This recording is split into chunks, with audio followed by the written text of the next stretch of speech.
오늘 이 시간에 주실 하나님의 말씀은 에스겔 37장 1절에서 10절까지 말씀입니다.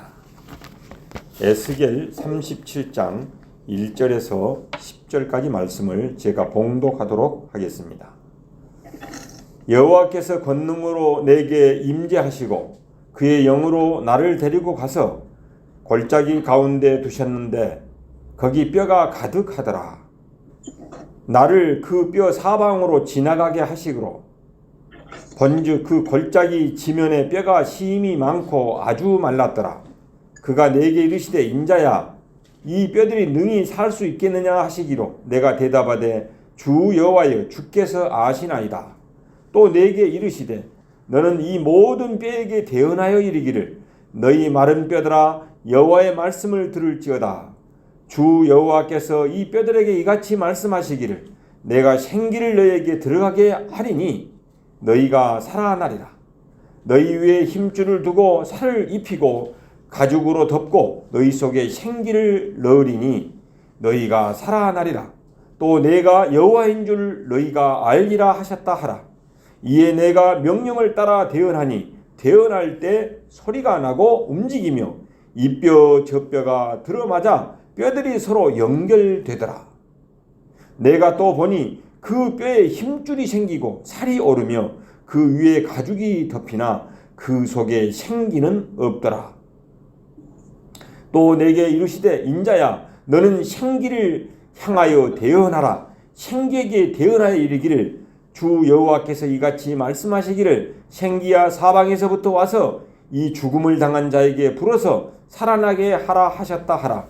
이에 내가 그 명령대로 대언하였더니 생기가 그들에게 들어가매 그들이 곧 살아나서 일어나 서는데 극히 큰 군대더라. 아멘. 여러분 서로 이렇게 한번 인사 한번 하겠습니다. 새해 복 많이 받으십시오. 새해 복 많이 받으십시오. 새해 복 많이 받으십시오. 예, 여호와의 이레의 복을 받으시길 바랍니다. 여호와의 이레의 복을 여호와의 이레의 복을 받으시기 바랍니다. 축복합니다. 사랑합니다.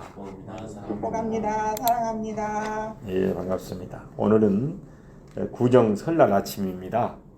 그래서 옛날 저희 아버지와 어머니는 5일장이 되면은 별량 그 장에 가서 때때 옷, 또 때때 신발을 이렇게 사서 저희들에게 또 주었습니다. 그러면은 그 신발을 방에서 마당에 바로 신지도 않고 방에서 한번 신어보고 때때 옷을 입고 단잠을 잤던 것이 또 엊그제 같습니다. 마음속에 행복한 미소를 짓고 이렇게 잠을 자고 아침에 또 일찍 일어나서 부모님은 방 안에 계시고 우리는 문 밖에서 이렇게 이제 절을 해요. 이렇게 큰 절을 이렇게 하면은 그때 어머니 아버지가 또 용돈을 복돈을 다 준비해놨다가 이렇게 줘요. 복돈을 주면서 어젯밤에 명이랑 복이랑 많이 탔느냐 물어봐요. 명은 수명을 말해요. 인간 장수의 그 축복. 예? 명이랑 복이랑 많이 탔느냐 그러면 예 아버지 어머니 감사합니다 하면서 참 세배를 이렇게 드렸습니다. 그러면서 아버지 어머니 건강하시고 장수하셔서 오래오래 사시길 바랍니다 하면서 그 부모와 자녀 간의 아름다운 그 대화 또 세배 이런 것이 생각이 납니다. 그래서 저도 하나님을 대신해서 오늘 예배에 참석한 우리 정은성 집사님 또 사랑하는 아들 우리 온 가족들을 향해서 또 이 메시지를 듣는 모든 분들에게 하나님의 예비된 여호와 이레의 축복이 임하시기를 바랍니다. 여호와 샬롬의 축복이 임하시기를 바랍니다. 여호와 니시의 축복이 임하시기를 바랍니다. 여호와는 나의 목자라는 여호와 이레의 축복이 임하시기를 바랍니다.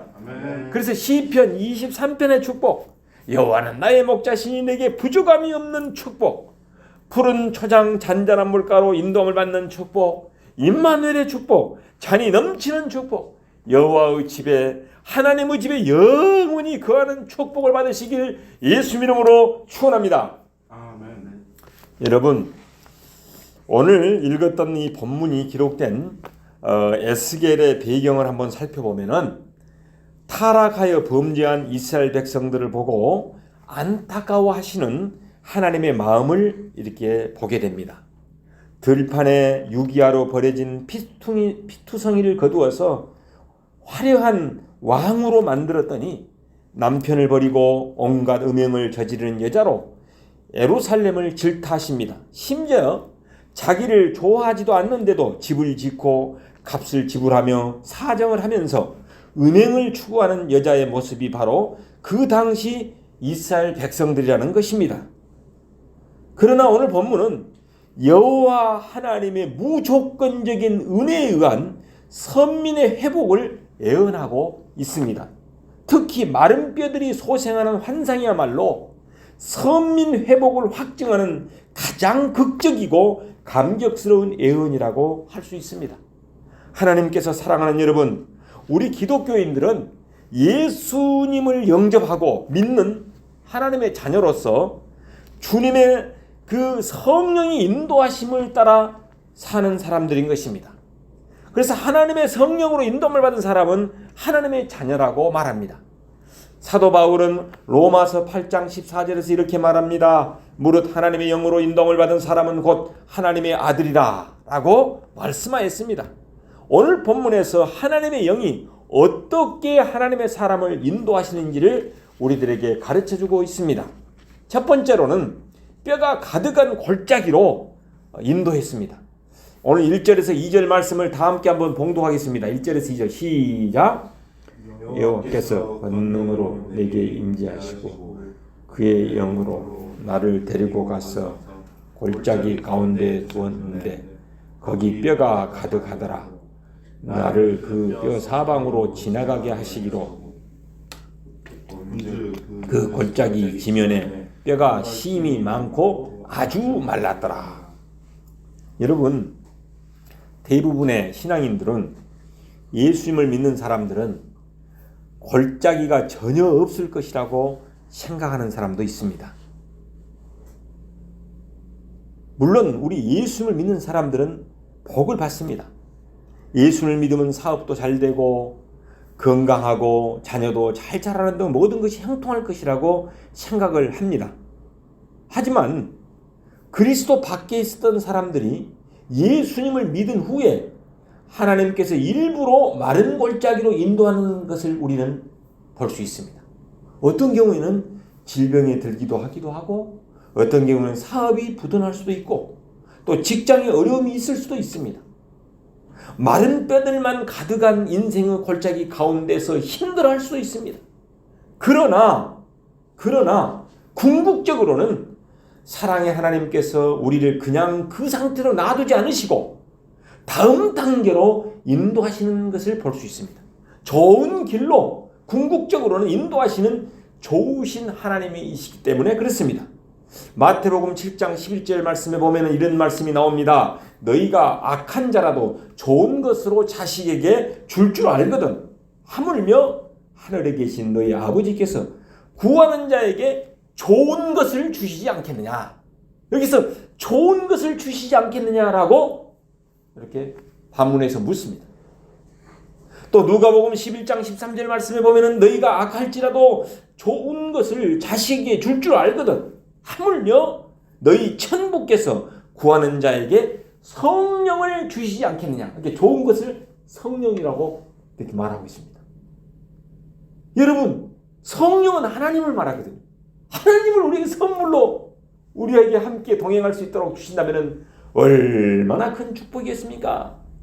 이 세상적인 가장 좋은 것은 인격적인 하나님이신 성령님이신 것입니다. 그래서 성령님, 보혜사 성령님을 뭐라고 표현하냐? 위로자요, 변호사요, 상담자라고 표현하기도 합니다.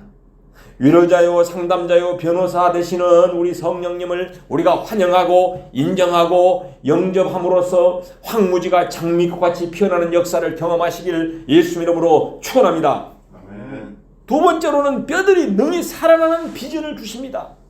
오늘 3절 말씀 다 함께 한번 봉독하겠습니다. 3절 시작. 그가 내게 이르시되 인자야 이 뼈들이 능히 살 수 있겠느냐 하시기로 내가 대답하되 주 여호와여 주께서 아시나이다. 5절 시작. 주 여호와께서 이 뼈들이 이같이 말씀하시기를 내가 생기를 너희에게 들어가게 하리니 너희가 살아나리라. 여러분, 이 5절은 3절의 질문에 대한 여호와께서 직접 주신 그런 대답입니다. 이게 3절에 뭐라고 질문합니까? 골짜기를 가득 메우고 있던 마른 뼈들이 살아날 것이냐라는 질문에 5절이 대답을 하고 있어요. 여호와께서 직접 주신 대답입니다. 그리고 4절에 마른 뼈들이 상징하는 것은 바벨론의 포로로 끌려와 메마른 영적 상태에 있는 유다 백성들을 지금 마른 뼈들이라고 말하고 있습니다. 여러분, 하나님께서는 마른 뼈들을 바라보면서 죽음을 떠올리고 절망하고 있는 에스겔에게 생기를 들어가게 해서 살아난다는 희망적인 말씀을 주시면서 소망을 불러일으키고 있습니다. 하나님의 영은 이처럼 절망의 골짜기 가운데서 뼈들이 살아나는 그림을 우리들에게 그리게 하십니다. 새로운 소망을 갖게 하십니다. 절망 가운데 있는 우리들에게 비전을 갖게 하십니다. 절망의 벼랑 끝에서 고민하는 여러분이 만약에 계신다면 에스겔에게 마른 뼈들이 살아나는 환상을 보시기를 바랍니다. 에스겔에게 주셨던 이 마른 뼈들이 살아나는 환상을 바라보시기를 바랍니다. 믿는 자들에게는 상상할 수 없는 하나님의 역사를 경험하게 될 것입니다. 그래서 부족한 저는 하나님의 심부름꾼인 주의 종으로서 에스겔 선지자처럼 하나님의 말씀에 순종하며 대언을 하고 있는 것입니다. 이 설날 아침에 대언의 말씀이 선포될 때 하나님의 때가 되신 분에게는 하나님의 역사를 즉각적으로 경험하게 될 것입니다. 하나님을 만나는 경험을 하게 되시길 바랍니다. 기적과 치유의 역사를 경험하는 여러분 모두가 되시길 예수 이름으로 축원합니다. 제가 지난주 목요일 날 이렇게 임재 기도라는 기도문 책을 읽고 기도하다가 성령의 강력한 임재를 경험했어요. 와, 말로 표현할 수 없는 이 감동 있잖아요. 그래갖고 눈물이 쏟아지는데 주체할 수가 없는 거예요. 산에 올라가서 기도하다가. 그래서 얼마나 내가 놀랐냐면, 와, 하나님께서는 이렇게 우리에게 늘 임재하고 계시는데 우리가 못 느꼈을 뿐이지 이렇게 계시는구나, 이걸 알고 너무나도 큰 감동을 받았습니다. 그리고 내가 그 감동받았던 책을 어느 목사님한테 어제 한번 읽어보려고 주고 제가 왔습니다. 여러분, 에스겔은 대언의 말씀을 선포할 때 우리가 상상하지 못할 역사가 일어나 버렸습니다. 세 번째, 어떨 때 그런 역사가 일어나는가? 믿고 순종할 때 마른 뼈가 생기를 얻어서 소생하는 역사를 경험한다는 것입니다. 여러분 7절 말씀을 다 함께 봉독하겠습니다. 7절 시작. 이에 내가 명령을 따라 대언하니 대언할 때 소리가 나고 움직이며 이 뼈 저 뼈가 들어맞아 뼈들이 서로 연결되더라. 여러분, 이에 내가 명령 따라 대언하니를 제가 공동 번역을 보니까 이렇게 번역이 되어 있습니다. 나는 분부하신 대로 말씀을 전하였다라고 의역을 하고 있습니다. 또 표준시 번역과 NJB는 이렇게 말합니다. 나는 명을 받은 대로 대언하였다라고 의역하고 있습니다. 그러니까 하나님으로부터 명을 받은 대로 그대로 대언했을 뿐이다. 그런데 역사가 일어나 버린 것입니다. 여러분, 에스겔 선지자가 하나님께서 말씀하신 대로 명령을 따라 순종하여 대언을 했더니, 대신해서 말한다가 대언이거든요. 대언을 했더니 하나님께서 약속하신 대로 마른 뼈들이 생기를 불어넣어서 살아나보는 역사가 일어났어요. 에스겔 골짜기 그 환상 중에 일어난 지금 사건입니다. 여러분, 여기서 생기를 보니까 루아흐, 생명이 들어가니까 마른 뼈들이 살아나는 역사가 일어나게 됐다는 것입니다. 마른 고목나무에 새싹이 솟아나듯이 싹이 돋아나 버렸습니다. 아론의 지팡이에 싹이 나듯이 말입니다. 이는 이 말씀을 묵상할 때 저는 찬송가 242장 황무지가 장미꽃같이 피는 것을 보게 된다는 이 찬송이 떠올랐습니다. 그래서 제가 설교 제목을 명령 따라 대언했더니라고 잡았다가 바꿨어요. 황무지가 장미꽃같이 피는 것을, 오늘 말씀이 선포될 때 이 말씀을 아멘으로 받아든 사람에게는 황무지가 장미꽃같이 피는 역사를 경험하게 될 줄로 믿습니다. 아멘. 황무지가 장미꽃같이 피는 것을 볼 때에 구속한 내 노래 부르며 거룩한 길 다니리. 거기 거룩한 그 길에 검은 구름 없으니 낮과 같이 맑고 밝은 거룩한 길 다니리. 황무지가 장미꽃같이 피는 것을 보는 그날이 오게 될 줄로 믿습니다. 아멘. 우리 예수님께서는 3년간 공생애를 보면은 하나님의 말씀에 순종하여 대언하는 그런 삶이었습니다. 하나님은 예수님을 동정녀 마리아의 몸에 성령으로 잉태케 하셨습니다. 아기 예수님은 천군 천사의 찬양과 보활에서 성령의 인도하심을 받으셨습니다. 성령님께서는 예수님을 죄인들이 어두운 가운데 헤매는 이 사바세계 메마른 골짜기로 인도하였습니다. 험악한 골짜기에서 예수님은 절망의 벼랑 끝에서 방황하는 사람들에게 대언했던 것입니다. 아픈 사람들, 가난한 사람들, 눈먼 사람들, 죽은 사람들에게 예수님은 대언했습니다. 예바다, 닫힌 길은 열려라라고 외쳤습니다. 달리타쿰, 죽은 소녀야 일어나라라고 달리타쿰을 외쳤습니다. 중풍병든 그 병자에게는 죄사함을 받았느니라 하면서 이 회복의 역사를 선언해 버렸습니다.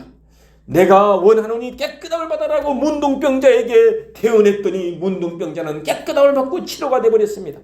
생명의 말씀이 선포될 때 역사가 일어났다는 말입니다. 기적이 일어났다는 말입니다. 귀신이 한 길로 왔다가 7길로 추방되는 역사가 일어났다는 말입니다. 소경 장님이 눈을 떴다는 이야기입니다. 죽은 지 사흘이나 된 나사로가 살아났다는 이야기입니다. 우리 예수님은 하나님의 아들이시기 때문에 이 절망의 골짜기, 슬픔의 골짜기, 죽음의 골짜기, 죄의 골짜기 가운데서도 생기를 불어넣어서 루하흐 생명을 불어넣어서 대언할 때 성령님의 역사로 살아나는 것을 알고 계셨습니다. 예수님은 이 땅에 오신 목적이 인류를 구원하기 위함이라고 말씀하셨습니다. 우리 예수님이 이 땅에 오신 목적은 우리에게 생명을 얻게 하고 더 풍성히 얻게 하기 위해서 오셨기 때문입니다. 요한 사도는 요한복음 10장 10절에서 이 사실을 확인할 수가 있습니다. 도적이 오는 것은 도적질하고 죽이고 멸망시키는 것뿐이요, 내가 온 것은, 예수님께서 온 것은 양으로 생명을 얻게 하고 더 풍성히 얻게 하려는 것이라. 만왕의 왕 되시는 우리 예수님 안에는 인류를 구원하시려는 소망의 그림이 있었습니다.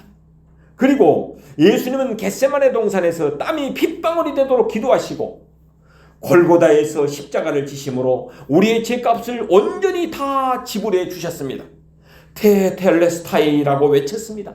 이제 다 이루었다. 예수님께서 십자가를 지심으로 우리의 모든 죄값을 다 탕감해 주셨습니다.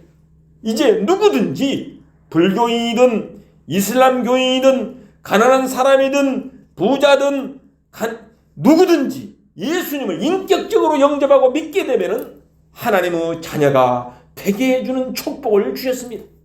그리고 구원을 선물로 주셨습니다. 예수님을 영접하고 의지하고 믿을 때 우리는 죄를 회개할 때 죄 사함의 축복을 받게 됩니다. 죄 용서의 축복을 받게 됩니다. 모든 죄가 흰눈처럼 용서를 받는 대축복을 받게 됩니다. 구하고 찾고 두드릴 때 좋은 것으로 응답을 받게 됩니다. 성령님을 선물로 받게 됩니다. 임마누엘의 축복을 받게 되는 것입니다. 하나님께서 사랑하는 여러분, 오늘 전하는 이 로고스의 말씀을 나에게 주시는 레마의 말씀으로 받아들인 사람에게는 특별한 경험을 하게 될 것입니다. 하나님을 경험할 수 있게 될 것입니다. 말씀을 받아들이느냐, 그냥 교양적인 말씀으로 생각하느냐는 천양지차의 차이가 있습니다. 율곡 이 선생의 경목요결에 나오는 서자서 아자라는 고사성어가 있습니다. 글은 글대로 나는 나대로라는 뜻으로 글을 읽되 정신은 딴 데 쏟는다는 말입니다. 글을 읽되 건성건성 읽게 되어서 글의 본의를 파악하지 못한다는 의미에서 독서를 잘못하는 경우를 꾸짖는 문구로 많이 서자서 아자는 사용되고 있습니다. 저는 설교를 듣는 자세로 서자서 아자어를 사용해 봅니다. 광양 이 위에 있는 산이 무슨 산입니까? 백운산입니다. 백운산에 토끼가 수백 마리가 있다 손치더라도 토끼를 내가 잡아서 먹지 않으면 나의 살이 되지도 않습니다. 피가 되지도 않아요. 나는 나고 토끼는 토끼일 뿐인 것입니다.